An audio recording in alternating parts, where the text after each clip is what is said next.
ABP news लगातार बना हुआ है सोनाली फोगाट की जिस तरह से मर्डर मिस्ट्री है उसको लेकर पुलिस के खुलासे, सनसनीखेज खुलासे और किस तरह से ये पूरी इन्वेस्टिगेशन आगे बढ़ रही है। हर एक कड़ी को दूसरी कड़ी से जोड़ने का काम गोवा पुलिस कर रही है, लेकिन गोवा पुलिस सवालों के घेरे में क्यों है और क्या महत्वपूर्ण सवाल अब उठ रहे हैं वो आपको बता देते हैं जल्दी से। एबीपी न्यूज के भी कुछ खास सवाल है यहाँ पर। तो क्या जबरदस्ती केमिकल पिलाया गया था, ये बात की तस्दीक कर चुकी है गोवा पुलिस, लेकिन क्यों पिलाया गया था? ड्रग्स क्या सोनाली को मारने के लिए दिया गया था? आखिरकार टॉयलेट में 2 घंटे तक क्यों थे सोनाली फोगाट और उसके पीए? तबीयत खराब की तो उसे अस्पताल क्यों नहीं लेकर गए? ये भी अपने आप में एक महत्वपूर्ण सवाल यहाँ पर खड़ा होता है कि अगर फोगाट की तबीयत खराब थी तो उसे अस्पताल क्यों नहीं ले जाया गया? और उन 2 घंटों में टॉयलेट के अंदर क्या हुआ था?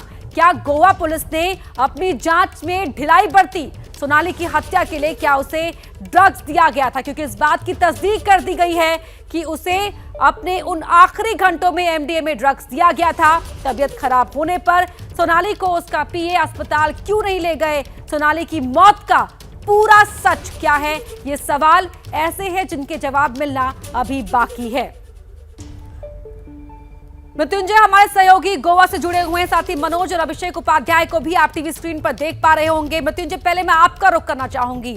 उस लास्ट फुटेज से तो इस बात की तस्दीक हो गई कि सोनाली फोगाट की तबीयत उन आखिरी घंटों में ठीक नहीं थी, लेकिन इस फुटेज के बाद कुछ और सवाल। आखिरकार टॉयलेट के अंदर 2 घंटे तक चल क्या रहा था, वहां पर हो क्या रहा था? और अगर फोगाट की तबीयत खराब थी तो उसे अस्पताल क्यों नहीं ले गए पीए?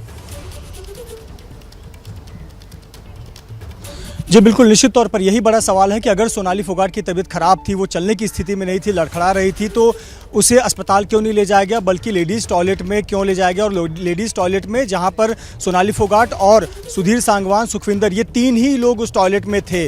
तो आमतौर पर जो रेस्टोरेंट के कुछ लोगों से हमारी बात हुई, आमतौर पर लोग कहते हैं कि यहाँ के जो कर्मचारी हो कहते हैं कि जब कोई ड्रिंक कर लेता है, वोमिटिंग करता है, तो परिवार के लोग या कोई जो साथ में आया हुआ व्यक्ति है वो वोमिटिंग के दौरान कोई रहता है तो इसलिए कोई उन्हें परेशान नहीं करता। यही लगभग माना गया था कि शायद सोनाली फोगाट के साथ भी ऐसा ही कुछ हुआ हो। और आपको बता दें कि कोई कर्मचारी पहचानता भी नहीं था कि सोनाली फोगाट है। जब ये पूरा घटनाक्रम हुआ, पुलिस यहाँ पर आई, तब पता चला कि ये सोनाली फोगाट है।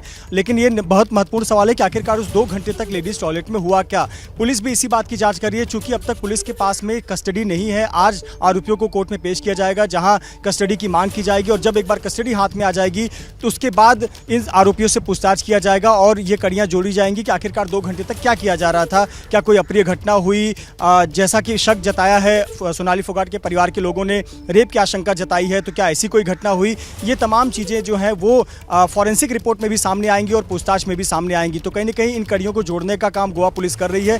आपको बता दें, इस बीच एक बड़ी अपडेट ये है कि गोवा पुलिस ने कुछ लोगों से बीती रात पूछताछ की है। उसमें से कुछ लोगों को अभी भी हिरासत में रखकर पूछताछ कर रही है। ये इस वक्त की एक बड़ी जानकारी हमारे पास सामने आ रही है। संभवतः ये वो लोग हो सकते हैं जिनसे ड्रग्स प्रोक्योर किया गया था, यानी कि सुधीर सांगवान ने, सुखविंदर ने इन्हीं को ड्रग्स के लिए सूचना दी थी और जब यहाँ पार्टी पे आने से पहले उनसे ड्रग्स खरीदा था। तो संभवतः जो ड्रग पेडलर की बात हो रही है उससे पूछताछ की गई होगी, या उसके लिंक में जहां से हासिल किया गया होगा, ऐसे लोगों से पूछताछ गोवा पुलिस कर रही है। आधिकारिक तौर पर अभी तक बयान नहीं आया कि क्या किसी तीसरे व्यक्ति को पकड़ा गया है या हिरासत में लिया गया है, लेकिन बीती रात जो गोवा पुलिस के सूत्र है वो बता रहे हैं कि बीती रात ऐसे कुछ लोगों से पूछताछ की गई है जो ड्रग पेडलर का काम करते हैं और संभवतः जिन्होंने इन लोगों को ड्रग्स मुहैया कराया था, एमडी ड्रग्स मुहैया कराया था, और उनसे भी पूछताछ की जा रही है। इससे ये कनेक्शन, ये डॉट जोड़ने में आसानी होगी कि ये पहले से ही पूर्व नियोजित तरीके से ये पूरी घटना को अंजाम दिया गया, यानी पहले से ही तय था कि ड्रग्स देना है, तबीयत खराब होनी है या फिर उसका फायदा उठाना है। इन्हीं कड़ियों को जोड़ने का काम गोवा पुलिस कर रही है। आज दोपहर बाद कोर्ट में आरोपियों को पेश किया जाएगा, जिसके बाद तमाम जो सवाल हैं उसके कुछ जवाब जरूर मिल सकते हैं। हालांकि बहुत कुछ निर्भर करता है कि फॉरेंसिक रिपोर्ट में क्या कुछ सामने आता है। जी अभिषेक, आपके पास मैं आना चाहूंगी। जिस तरीके से आपने बताया कि सांगवान के घर वालों ने ये बात का जिक्र किया है कि उन्होंने सांगवान को डिसओन कर दिया था, लेकिन क्या बीते कुछ सालों में परिवार के किसी भी मेंबर से उसका कोई किसी भी तरह का कोई कॉन्टैक्ट नहीं रहा? और उसका ओवरऑल जो उसका व्यक्तित्व था किस तरह का था, क्या बिहेवियरल पैटर्न था? क्योंकि जो सोनाली के घर वाले हैं उनका कहीं ना कहीं इस बात का शक था कि सांगवान डोमिनेट कर रहा था सोनाली फोगाट को। देखिए, सबसे बड़ा जो सुधीर सांगवान के ऊपर जो सबसे बड़ा आरोप है वो यही है कि सुधीर सांगवान ने पूरे घर वालों को सोनाली फोगाट से दूर कर दिया था। आप जिससे बात कीजिए सोनाली फोगाट के घर में हर कोई यही कह रहा है कि वो व्यक्ति फोन उठाता था, फोन उठाने के बाद सीधे बोलता था कि बात नहीं हो पाएगी। सोनाली फोगाट को भी गुमराह करता था, उनको ये कहता था कि ये जो फोन आया है ये घर वालों का फोन नहीं है, किसी कंपनी से फोन आया था। तो उसने पूरी तरह से सोनाली फोगाट के आसपास कब्जा कर लिया था। किसी को मिलने के लिए भी सोनाली फोगाट से पहले सुधीर सांगवान से परमिशन लेनी पड़ती थी। और जो जांच का एक बड़ा एंगल है वो ये है कि यहाँ पर इस हरियाणा में खुद सोनाली फोगाट से कई जो राइवलरी थी हरियाणा के अंदर कई लोगों की, उसमें भी अहम भूमिका थी सुधीर सांगवान की। हरियाणा की जो राज्य कला परिषद है उसमें वो सोनाली फोगाट के जरिए उसमें उसने एंट्री ली थी। तो बहुत सारे ऐसे अनसुलझे रहस्य हैं हिसार से लेकर के रोहतक के बीच में, जिसमें कि सुधीर सांगवान एक बहुत ही दिलचस्प और बहुत ही रहस्यमय कैरेक्टर है। और उसकी जब पड़ताल की जाएगी तो इस मर्डर का मोटिव सामने आएगा। मर्डर की पड़ताल तो गोवा पुलिस कर रही है, लेकिन मोटिव जो है ऐसा माना जा रहा है कि हरियाणा की हिसार से और रोहतक के बीच में उस मोटिव के तार जुड़े हुए हैं, जिसको खंगालना बहुत जरूरी है इस मामले की तह तक पहुंचने के लिए। बिल्कुल, तो पुलिस हर कड़ी को जोड़ने का काम कर रही है और साथ ही एबीपी न्यूज भी तमाम जो हमारे सहयोगी हैं हर उस महत्वपूर्ण जगह पर मौजूद है जहां से एक कड़ी दूसरी कड़ी से जुड़ रही है। हिसार से मनोज हमारे सहयोगी जुड़े हुए हैं। मनोज, जानना चाहेंगे आपसे कि तब पुलिस की जो तमाम थ्योरीज हैं उनमें से एक थ्योरी है प्रॉपर्टी को लेकर भी, घर वाले क्या कह रहे हैं उस पर?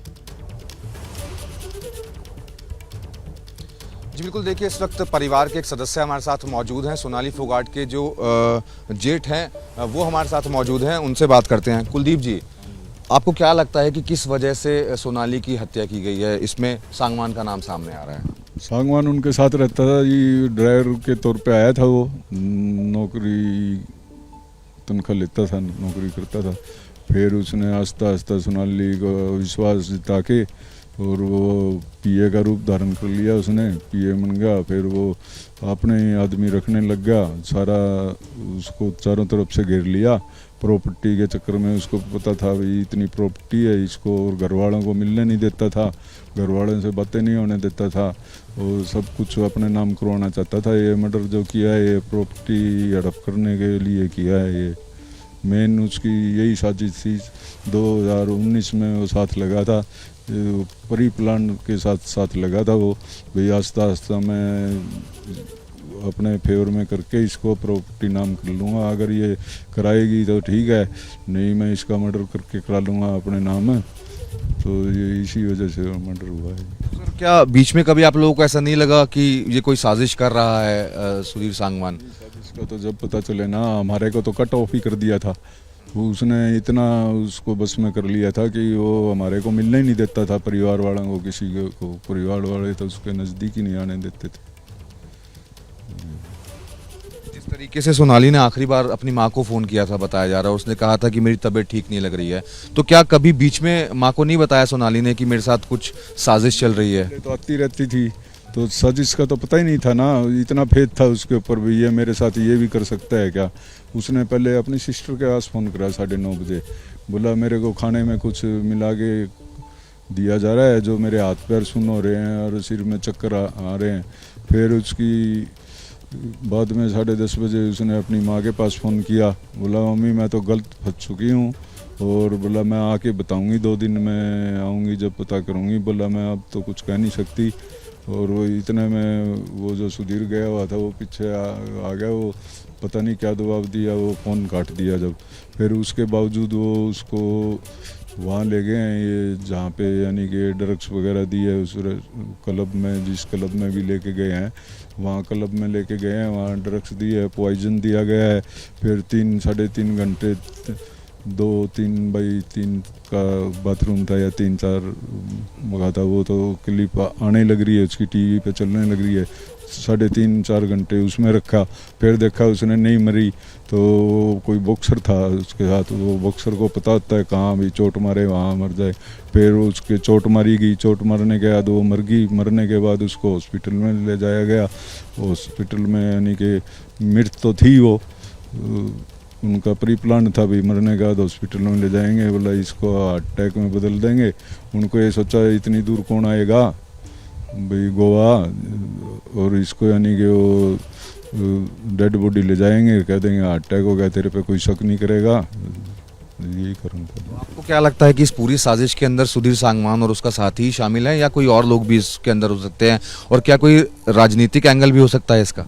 राजनीतिक एंगल की तो मैं तो नहीं कह सकता जी, मुझे तो पता नहीं राजनीतिक एंगल है या नहीं है, लेकिन सुधीर के ऊपर ही ज़्यादा यार वो है हमारे को, वही इसने किया है। अगर उसका पुलिस रिमांड लेगी तो सब कुछ सच आ जाएगा। हम तो चाहते हैं, पहले तो सीबीआई रिपोर्ट चाहते थे और सीबीआई रिपोर्ट तो अब भी चाहते हैं। अब वो गोवा पुलिस साथ दे रही है, वो तथ्य निकाल रही है बार बार। उससे पहले तो उन्होंने एफआईआर भी लॉन्च नहीं की थी, उसके बाद ये मीडिया के थ्रू एफआईआर लॉन्च की है, उसने मीडिया ने हमारा बहुत साथ दिया है। और उसके बाद एफआईआर लॉन्च की, फिर यानी कि पोस्टमार्टम हुआ, पोस्टमार्टम होने के बाद ये एफआईआर लॉन्च करने के बाद उस पर धारा 302, 120B और 376D ये 3 धारा लगाई गई हैं उसके ऊपर। अभी उसको कोर्ट में पेश करेंगे, जो तथ्य निकलते जा रहे हैं उसी हिसाब से पुलिस यानी कि इस पे सख्ताई करती जाने लग रही है। और अब देखो गवर्नमेंट क्या करेगी। गोवा पुलिस जिस तरीके से इन्वेस्टिगेशन कर रही है, तो क्या उस इन्वेस्टिगेशन से संतुष्ट हैं आप? अभी तक तो संतुष्ट हैं जी, और जब नहीं करेगी तो हम बोल देंगे मीडिया के सामने। और अभिषेक हमारे साथ जुड़े हुए हैं लगातार, जो आप तक पहुंचा रहे हैं इस पूरे मामले में जो भी महत्वपूर्ण अपडेट्स आ रही है सबसे पहले आप तक पहुंचा रहा है एबीपी न्यूज। क्या मजबूरी है मेरी, बताइए। मैं अभी आपको बताती हूँ कि मैंने ओए होए होए होए नमकीन के चटकारे लेते हुए टकटकी मार के डिबेट शो को पॉज रिपीट कर कर के देख रहे हैं जोगिंदर जी। इनकी तरह आप भी देखें अपनी फेवरेट डिबेट्स को रिपीट कर, और डाउनलोड कीजिए एबीपी लाइव ऐप अपने स्मार्ट टीवी पर।